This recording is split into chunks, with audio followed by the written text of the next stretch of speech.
What's up, everybody? Welcome to the Wait, What Are We Talking About podcast, episode 165. My name is Bret, aka Enigma 9011, and today I am joined once again by two wonderful guests. I am joined by JC, aka Music with Friends, and Jake, aka McAuliffe Media. Guys, how you doing today? Doing great. Very good. I appreciate you guys hopping on the podcast once again. I'm sure this is going to be a crazy and possibly long podcast, but we'll have to see. It should be a good time. I don't know anybody, especially on the internet, that has strong opinions on Marvel. No, not a single person. We are breaking barriers today, being the first people to do this. Innovation, right here. It's a super indie thing. So. Yeah, you know. Viewers, if you guys want to catch the podcast live and join in on the conversation, you can always go over to twitch.tv/Enigma9011. Usually live every Sunday at 8 p.m. Eastern. Join us over there and join in on all the fun and the chaos. But if you can't catch live, that's A-OK. Go to YouTube and podcast services the very next week where it's broken out topic by topic and put as one big video in MP3 for your amusement on the following Friday. Last but not least, any way you could support, comments, reviews, shares, whatever it may be, to help out this show. It may seem small, but it does go a long way. So please, if you do that, we would love and appreciate you for it. But yes, today, as the gentlemen have alluded to, we are talking Marvel MCU. So this is going to be a little bit different than your normal podcast with the hard topics, all that jazz. We are just here to rant, riot, rejoice, all the things Marvel. From the start of Marvel all the way into, we just started Phase 5, talking a little bit of the future stuff. But yeah, we've, going back quite a few years, 2015, what was it, when we saw Civil War all together? In LA. Good times. We've had quite a big conversation after that movie as well, just hanging out, shooting the shit. So I thought, it'd be fun, get the band back together, and just see where the conversation takes us. So we're going to kick off this topic. I said, Phase 4 just wrapped up. So a whole slew of projects there, from movies to obviously the Disney Plus programming, and kind of get your guys' thoughts and feelings on Phase 4 as a whole, what you thought went well, what didn't go well, whatever it might have been. And I know JC and I have talked about this in the past, so I'm going to let him go second. Jake, what did you think of Phase 4 overall? Oh, it was kind of like this conversation is going to be very long and scattershot. But no, I brought notes. Perfect. My three main points, I guess, with the MCU Phase 4, because everybody's just, there's a lot of discourse and discussion going on around it. Overall, there were parts I liked, but it didn't work quite as well as the other three phases for me. I think overall, if I had to break down how I felt about it, the big three issues that were apparent for me were I thought a lot of the new characters that they introduced, while I like the principle of bringing in new characters, especially after Endgame, a lot of them were just like a little boring and flat for me. They seem to exist in the mold of what an MCU character is, but without the meat that makes them engaging. Mm-hmm. I'm sure we'll talk more about that going in. The stories themselves became a little more formulaic. Again, I'm sure we'll get into this. I'm just basics. Sure. And then the shows, the Disney Plus shows, I thought were noticeably weaker than the movies and fell to a lot of the same flaws that a lot of modern day streaming shows kind of encounter. Okay. For me, it wasn't so much the amount of the content, though that didn't help. But I think if everything was good, people wouldn't have cared how much of it there was. But I think everything not being great and getting twice as much of it kind of exasperated things. Sure. And yeah, I agree with the amount of content. I probably should have alluded to what the content of Phase 4 was if someone's not on track with everything. So Phase 4 included these movies, or these as films: Black Widow, Shang-Chi and the Legend of the Ten Rings, Eternals, Spider-Man No Way Home, Doctor Strange and the Multiverse of Madness, Thor Love and Thunder, and then concluded with Black Panther, Wakanda Forever. And then on the Disney Plus side of things, as I scroll here through Wikipedia, we had WandaVision, The Falcon and the Winter Soldier, Loki, What If Season 1, Hawkeye, Moon Knight, Miss Marvel, and She-Hulk Attorney at Law. So yeah, like Jake mentioned, a lot of content. And I agree with those points that he kind of mentioned, like it wouldn't be such apparent or such a topic of or point of discussion if it was good overall. So flipping over to JC, overall, what are your thoughts on Phase 4? First of all, you left out Werewolf by Night. My bad, it's not in this Wikipedia art. Okay, go edit it.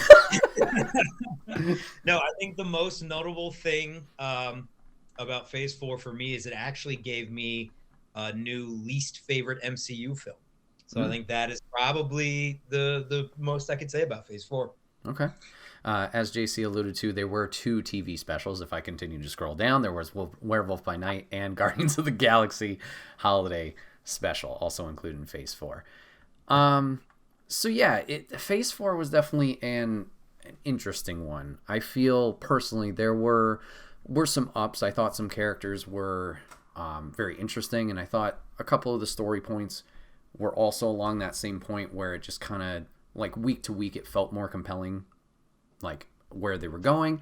And then there were other points where it either felt stale or like the focus was lost. If you guys are watching this over on YouTube, you can check out the Marvel Plus show where I break down the Disney Plus shows episode by episode and rant and rave all there. There was a few shows that as they were going on, like I said, they kind of lost focus. I thought, like, Miss Marvel, I loved Kamala and what she added and her personality and everything, but that was a story that felt very disjointed, and like the start of it was good and the end of it was good. The middle was like, this is a crapshoot of everything. And I know JC and I have talked about like Moon Knight in the past and Loki, and like those were another 2 series that I really enjoyed. She-Hulk had comical elements of it that I didn't think I would enjoy, and that was another one. When it ended, I understand the route they took with it for what at least the show was, but to me I was like, this doesn't really, I don't know, it didn't resonate with me fully, I guess. So Jake, I guess for yourself, what were some down points from a personal standpoint that you saw from Phase 4, whether it was the Disney Plus stuff or the films? I guess in a broad sense, because I guess, like, I don't know if there was anything like, or I don't know how much I genuinely like hated from this phase, Sure. so much as just like was like very bored and that I found unremarkable, which was like a frequent pattern with this, which I think for me kind of got into just how like transparently formulaic and like corporatized a lot of this became during this phase. Like, obviously it's a brand, it's part of a larger corporate entity, but it became very transparent in that regard in terms of just the very formulaic storytelling they were using. But if I had to pick out something that stuck out to me in a broader sense, it would be the Disney Plus TV shows. And I was very surprised by how they fell into a lot of the same traps that many streaming shows do today, where they just feel like bloated, stretched out movies basically turned into TV shows. It felt like that all of them, except for, I guess, WandaVision and She-Hulk, I admit was one of the ones I missed. But I heard that one used like a more episodic structure, which I think is good if that's the case. But the other ones very much felt like movie ideas stretched out into TV shows. And like Marvel is very good at executing structure in their movies. Like stuff like The Avengers, where they have all these characters they're balancing and juggling, and they're able to turn that into a very cohesive film. That's very impressive. So I was surprised they fell into these traps, because it really stuck out for a studio that's known for, at the very least, competent structuring. And at the same time, they were just very much anomalies. They were transparent in terms of how they were a part of the content mandate that all the streamers were going through at the time, where any company or studio or network that had a streaming service had to come out with a ton of content. And so you had Marvel, a brand that was so judicious about what they would create that they waited until Black Widow was dead to make a movie about her. And suddenly they're making like an Echo TV show and an Agatha Harkness TV show and Hawkeye. You're like, where did this come from? and just like how bloated they let the storytelling get. That was very disappointing for me. Okay, fair. JC?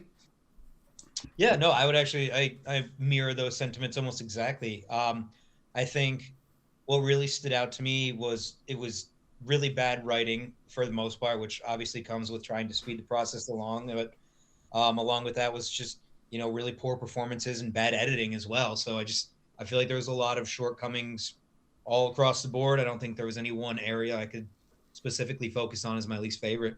Okay, all right. So yeah, a lot of you guys mentioned, the TV programs kind of fell flat. For the movies themselves, was there anything in particular in that arena that you guys thought, was it the same problems, or was it different problems, or was it better than the TV stuff? What would you guys think? A little more like coalesced, I guess, the movies, because they weren't just like stretched out and full of padding the same way as the shows were. For me, I don't know. I hear a lot of people talk about how they feel like the new phase was very directionless, and it was. I could live with that though if the movies were really good, just like each one was a great standalone film. I mean, even though there were some ones that I liked, at best, a lot of them felt just kind of standard and middling. Okay. And at worst, there were some that had some pretty notable flaws. I think the big thing with the movies that stuck out to me were just like all the new characters they were introducing were very flat.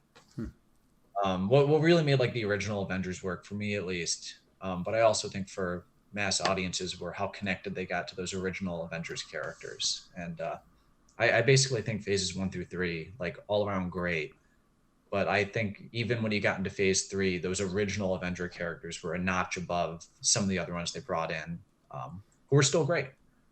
With this phase, it felt like that a lot of them were very formulaic Marvel characters, where they had the veneer of classic Marvel MCU character traits without the meat that makes them interesting. They were all very quippy, very bright, and had a very like surface level back and forth chemistry with one another.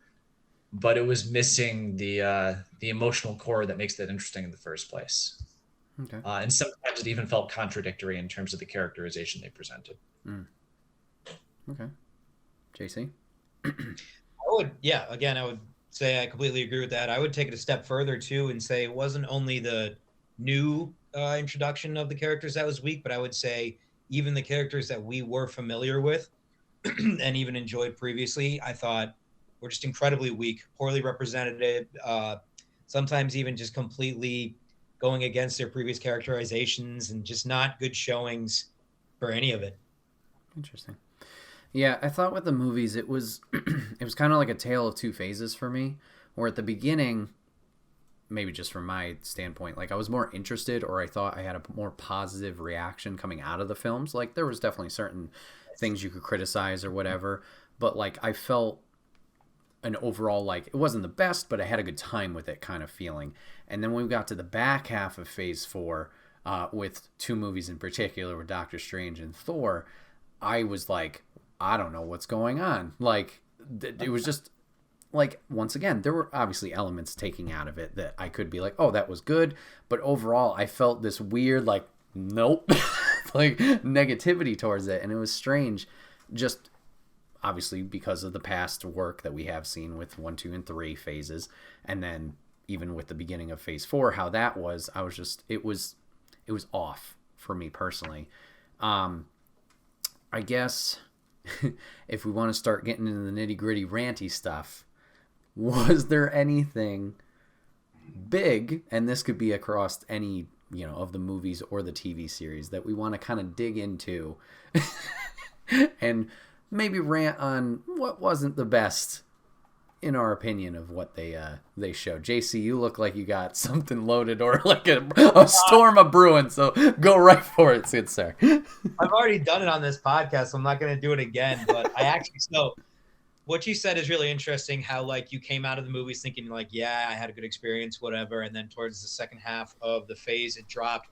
For me, it wasn't even the second half of the phase. It was like 2 days after I saw the movie, I was just like suddenly hit with the realization that, wow, I really hated that. Hmm. And that was like almost all across the board, Gotcha. but none so bad as Doctor Strange, which is just hands down, in my opinion, the worst MCU film to date, bar none, excluding nothing else. The worst. But Yeah, we went into a lengthy discussion about that last Yes. time. I saw the episode. Yeah, they had some things like I know the whole Illuminati scene is mixed reactions. Like I know I mentioned in that past episode, like the multiverse was a big like fan service moment. Like it was cool. I get it. I get why people hate it. Totally understand. Me, the biggest like not crutch of it. The biggest, I guess, negative of it is that ending. Like the ending's fine, and then 5 minutes later with the post credits, we're like, oh no, everything's fine. I just fucking have an eye. We're good. Just let's go on our next adventure. Horribly CGI'd eye. Mm-hmm. I was just gonna say, just made up for it with that great CGI eye. Yeah. So I like the argument I get all the time is when I tell people I think that's the worst film, they're like, well, what about the Eternals? And don't get me wrong, the Eternals was not good, but the thing with the Eternals was it was something different. They gave something a shot and it failed. Okay, no harm, no foul. Good for you. Doctor Strange was given everything it needed to succeed, handed to it on a golden platter, and still managed to fumble so severely. It's actually impressive. It's actually impressive how bad that movie came out, considering how much good it had going for it. So that, yeah. Anyway. Yeah, I mean, I thought Eternals was good, but it wasn't. Yeah, once again, it wasn't anything great. It was like, oh, it was kind of like the Guardians situation, but it didn't reach the highs that Guardians did, clearly. Like, nobody I know here, or at least not well, and I had a good time with it, but it doesn't really connect anything. I think, Jake, you mentioned that in the kind of previous answers or questions or whatever. It was just like, okay, they're there, whatever. I think I'm okay with that out of principle. I don't know. A lot of people seem to really dislike Eternals. I mean, I didn't love it, but I thought it was okay. Like it was. I don't mind if it doesn't connect with the larger mythology as much, as long as it's good. I think with Eternals, what did I say? Yeah, kind of like you said, JC. I appreciate that it tried to do something different. It felt like, at least in terms of how it was shot, they shot it in a more naturalistic kind of way with more muted colors. That was really cool. Just like weird things with it. It was like weird, like how Kumail Nanjiani disappeared halfway through the movie. Yeah, and wasn't in the freaking final fight. What the hell was that? That makes no sense. And it was like weird because he was just like, it felt like they were setting something up. Because doesn't he say something like, "I'm out. I'm not taking part in this fight," and goes away. And you kind of expect like a setup payoff thing where he shows up and helps at a crucial moment, and that doesn't happen. I don't know. Maybe he got COVID that day of filming and couldn't show up. But show up on the green screen, yeah. And it did this thing that I noticed a lot of the Phase 4 films did. I call it the standard Phase 4 Marvel villain trope.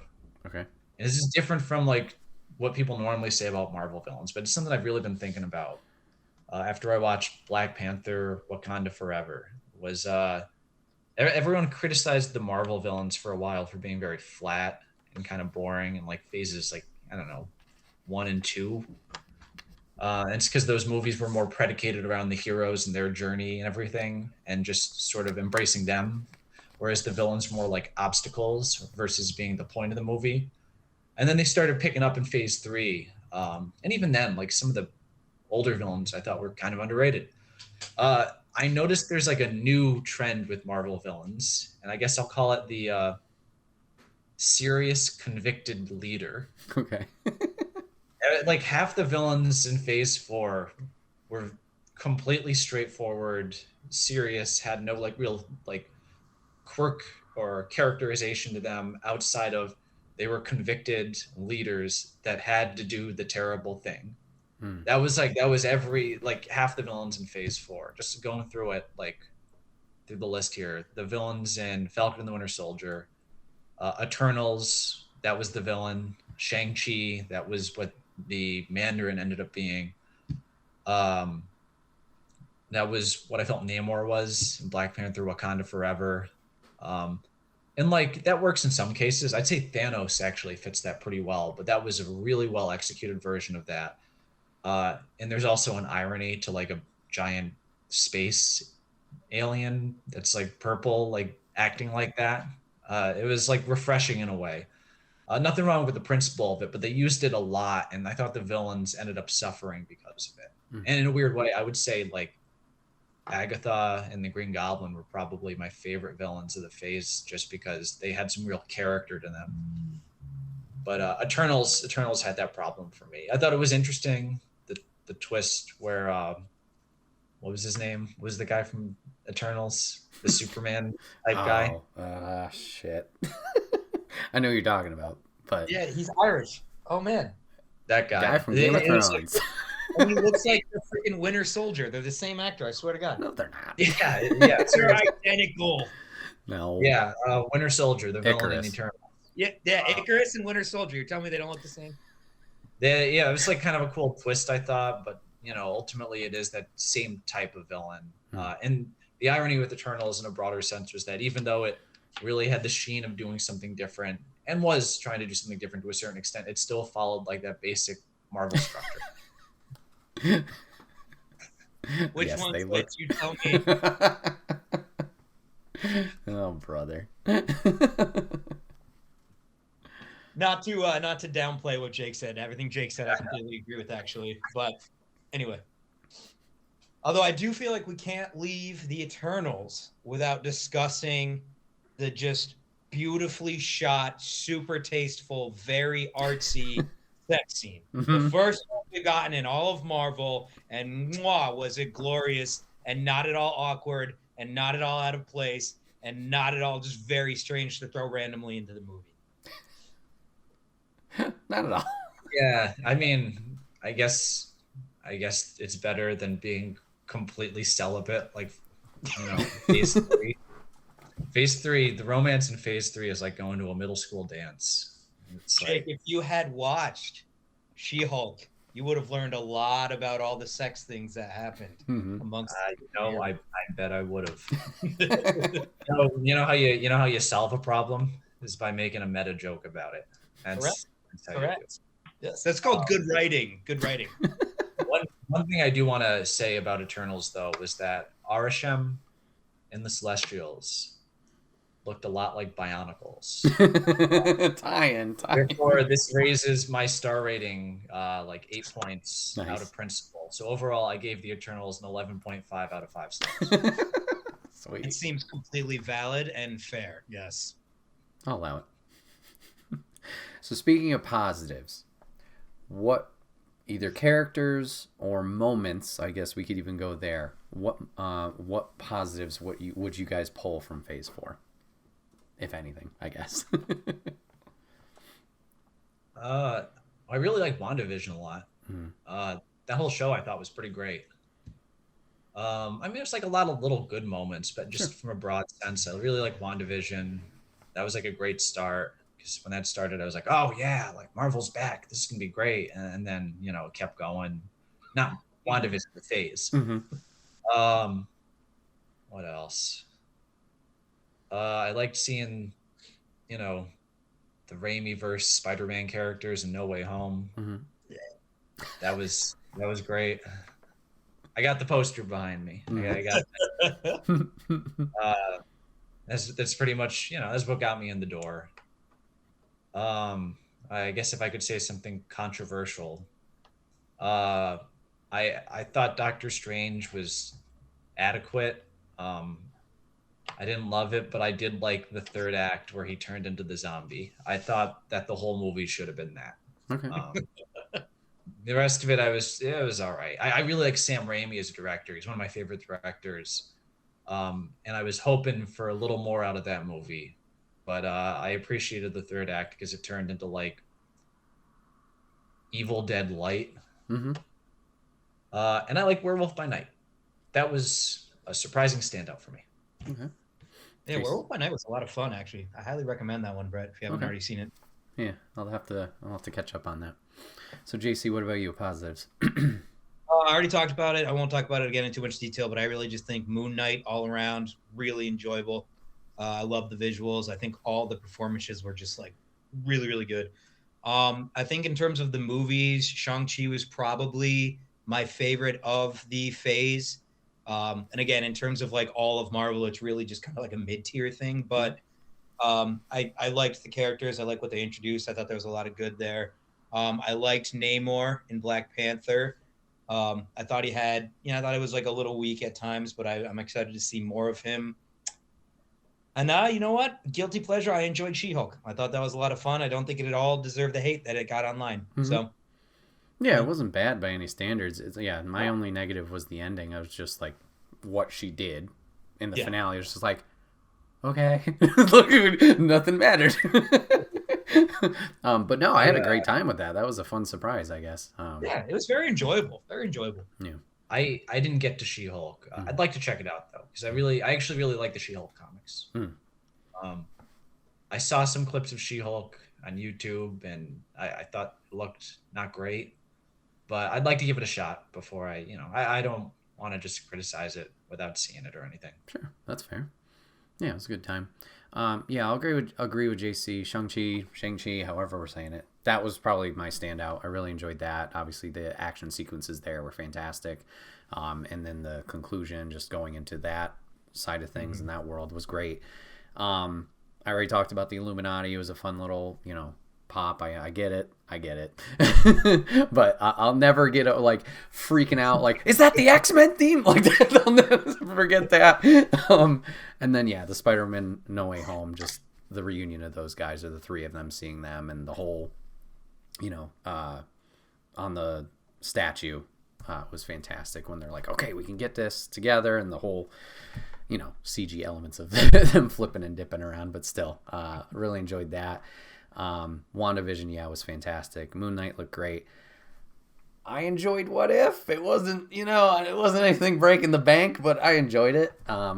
Just the fun element of like, it doesn't have to connect to anything. Obviously, the end, they did the little mashup together, but I did like the separation of like, let's just do offshoots. What would happen if this happened? That kind of deal. And obviously, Loki's got a lot of probably the most intertwining of the big overarching story. Elements of it were a little bit down in terms of like keeping interest. There was a lot of dialogue. There had to be. But that's probably the one that has the most interest going forward. But once again, it's the connective tissue. That's kind of the reasoning. It's that hook, baiting us along that we're trying to follow compared to everything else. So, yeah. Interesting phase 4.